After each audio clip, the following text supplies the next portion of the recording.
Hi everybody, Gordon B. White, author, etc. This week's video is going to be a quick one with just a couple of editing tips. But if you're interested in more writing advice, thoughts on publishing, or just creativity in general, why not consider hitting that subscribe button?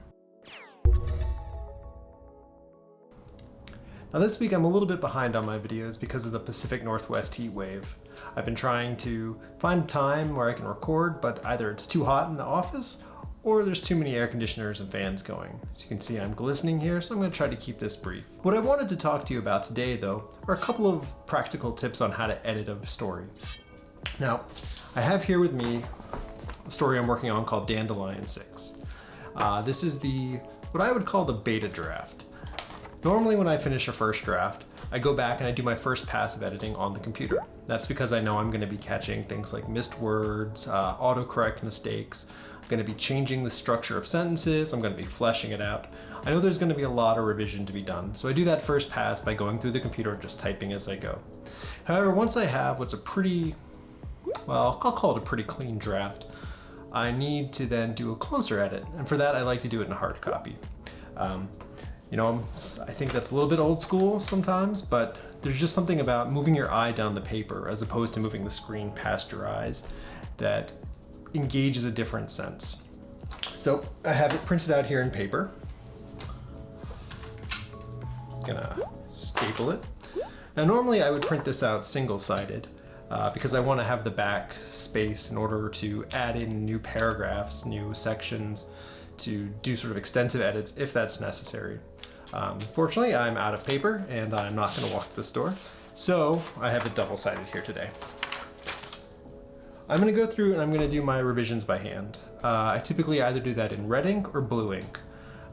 Red is more visible, but blue also feels less harsh. So typically I like to do it in blue, but for visibility I'm going to do it in red. So I'm going to go ahead, I'm going to mark this one up, and then I'll come back and talk to you in a bit. Another time, in another place, we'll get into sort of what you look for, but right now I just want to go through the mechanics. And I'm back. Seemed like a lot longer to me than it did to you, but I have here my revised manuscript. So what I've done is I've gone through, and I won't show you each thing, but you can see that I've marked up in red all the changes that I want to make. Some of them have more than others, but overall this is pretty clean. So what I'm going to do now is I'm going to input this into the electronic file. I'm going to save my Word doc as a new document, and then I'm going to type this up. But I'm going to show you a nifty trick that I've learned on how to do this in the most efficient way. So there are two tricks that I've learned. One of them is, this is going to change your life. Start from the last page, go forward. This way, as you make your edits, it won't interfere with the pagination on the earlier pages. If I start here and I start cutting out pieces as I go, by the time I get to page 6, I'll have lost my place. However, if I start on page 12, no matter how much I cut from here, it won't change what's on the earlier pages. That way, I'll always know which line to look at. It makes entering your revisions much easier. Also too, by going backwards, you turn it into more of a mechanical process.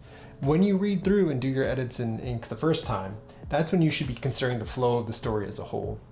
Otherwise, when you look at just bits and pieces, you tend to focus instead on how to make those individual paragraphs work better, even if it doesn't fit with the whole thrust of that page or that scene.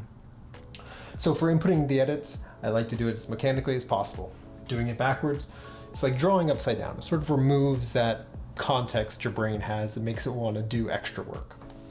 The other one I've learned is from Jane, who's an office administrator at my first job I had out of college. And she taught me that when you input edits, take a highlighter and check them off. Especially when you get into these deeper ones with all this ink, it's much easier to keep track of what you've done and what you haven't done if you've got a way that you can look at it and see if it's been input, but also too, that you can still see what's in there. If you cross it out with ink, you lose your ability to go back and make sure that you've done the right thing.